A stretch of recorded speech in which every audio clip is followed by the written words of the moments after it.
When a healthy heart beats, it makes a lub-dub sound. The first heart sound, lub, also known as S1, is caused by the closing of the AV valves after the atria have pumped blood into the ventricles. The second heart sound, dub, or S2, originates from the closing of the aortic and pulmonary valves, right after the ventricles have ejected the blood. The time interval between S1 and S2 is when the ventricles contract, called systole. The interval between S2 and the next S1 is when the ventricles relax and are filled with blood, called diastole. Diastole is longer than systole, hence the lub-dub, lub-dub, lub-dub. Heart sounds are auscultated at 4 different sites on the chest wall, which correspond to the location of blood flow as it passes through the aortic, pulmonic, tricuspid, and mitral valves, respectively. This is how similar defects associated with different valves are differentiated. Heart murmurs are whooshing sounds produced by turbulent flow of blood. Murmurs are diagnosed based on the time they occur in the cardiac cycle, their changes in intensity over time, and the auscultation site where they are best heard. Examples of conditions associated with common systolic murmurs include mitral valve regurgitation, when the mitral valve does not close properly and blood surges back to the left atrium during systole. The murmur starts at S1 when the AV valves close and maintains the same intensity for the entire duration of systole.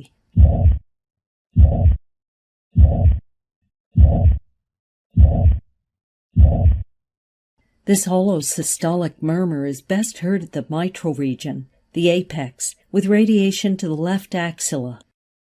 On the other side of the heart, a tricuspid valve regurgitation has similar timing and shape, but is loudest in the tricuspid area, and the sound radiates up along the left sternal border.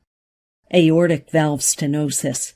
When the aortic valve does not open properly and blood is forced through a narrow opening. The blood flow starts small, rises to a maximum in mid-systole at the peak of ventricular contraction, then attenuates toward the end of systole. This results in a crescendo-decrescendo, or a diamond-shaped murmur, which starts a short moment after S1. It is often preceded by an ejection click caused by the opening of the stenotic valve. Aortic stenosis murmur is loudest in the aortic area, and the sound radiates to the carotid arteries in the neck following the direction of blood flow. Again, on the other side of the heart, a pulmonic stenosis has the same characteristics, but is best heard in the pulmonic area and does not radiate to the neck. Other conditions that cause audible systolic murmurs include ventricular septal defect and mitral valve prolapse. An example of diastolic murmurs is aortic valve regurgitation. This is when the aortic valve does not close properly, resulting in blood flowing back to the left ventricle during diastole, the filling phase.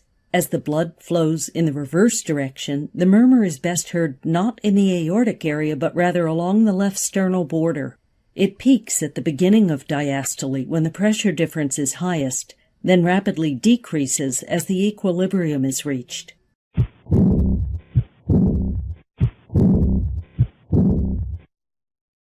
Other common diastolic murmurs are associated with pulmonic regurgitation, mitral stenosis, and tricuspid stenosis.